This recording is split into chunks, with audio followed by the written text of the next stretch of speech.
Bayramçylyk çäreleri paýtatymyzdaky Magtymgulyň näkim Milli Saz Drama Teatryna Magtymguly adly opera sahnasynyň görkezmegi bilen dowam etdi. Bu sahna eseri ýerine ýetirilen keşipleriň aýdynlygynyň we sazlaryň hemde lawatlaryň gözelliginiň sağlaşygyny özüne jemedi. Şahyryň goýup giden mirasynyň many mazmuny opera eserine aýratyn ügüşün çaýan gaýtaranmajak bedeglerde de özüniň beýany tapdy.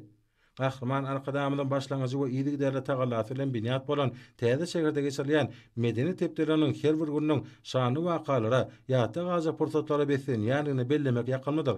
Hepderiň çäklerine bagşa sadanalaryň, ýaş estradaçylaryň, teatr artistlaryň dörejilik işgärlerini çykyşlar guraldy. Şunda kahraman arkadamydan tagallasy bilen täzeden dikildilen operasyň otuna möhüm ornuň degişildigini bellemek ýakyndy.